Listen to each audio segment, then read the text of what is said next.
Picture a structure, a pyramid. At the very bottom, billions of people, ordinary people, you and me, working, paying taxes, watching the news, trusting.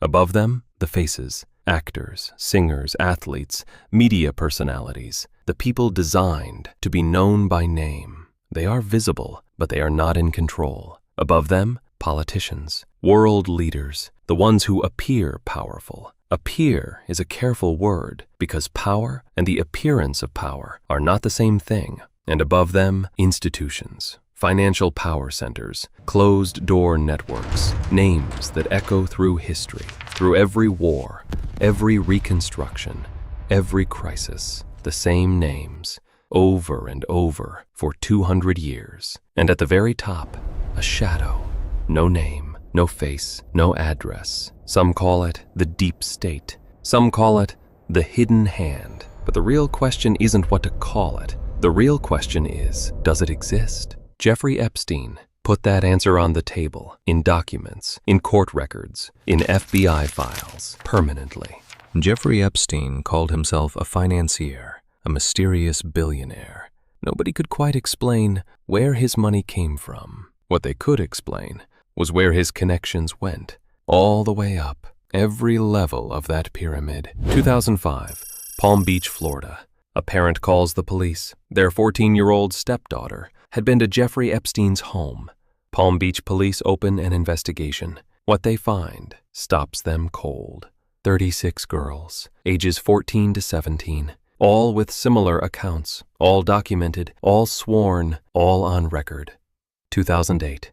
With 36 victims identified, with evidence collected, Jeffrey Epstein takes a plea deal. 13 months, not in federal prison, in a county jail, with work release privileges. He spent most of that sentence at his own office.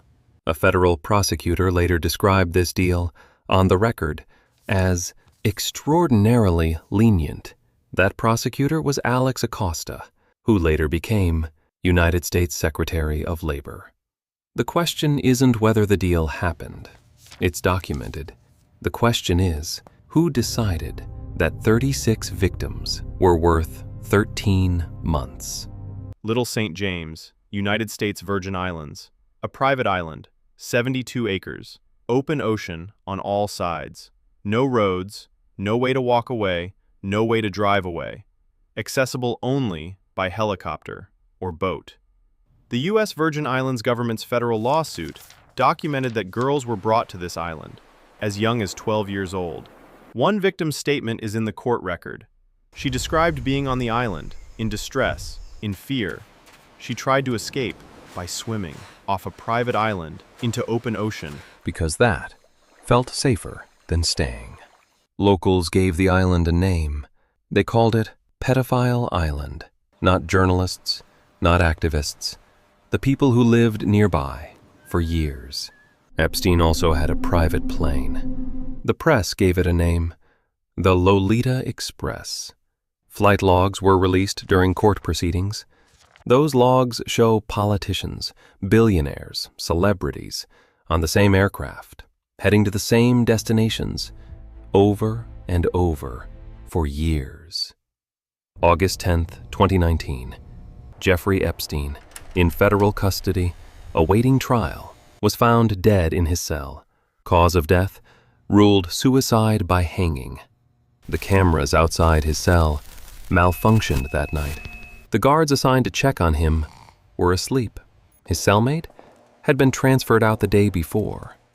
The man who knew every name of everyone on that island, everyone on those flight logs, everyone who had ever visited, died before his trial, before a single name was spoken in open court. So, is the pyramid real? Epstein proved that power concentrates, that wealth can buy protection, that institutions designed to stop abuse can be captured by the people who fund them. That is documented. That is on the record. That is real. But one shadowy controller at the very top, pulling every single string? That may be something the human mind needs to believe, because the alternative is harder to accept. The alternative is this: there is no single villain. There is a system built over centuries, maintained by many, many people who each made one choice: the choice to stay silent. Lawyers who didn't report, bankers who didn't flag, politicians who didn't ask, guards who fell asleep, cameras that malfunctioned, dozens, hundreds, maybe thousands of individual choices to look away. That is what the hidden hand actually is. Not a demon, not a hidden god. It's the name we give to 1,000 people who all decided that silence was worth it. The most powerful protection the powerful have is the assumption that they cannot be touched. The files are public. The full truth is not.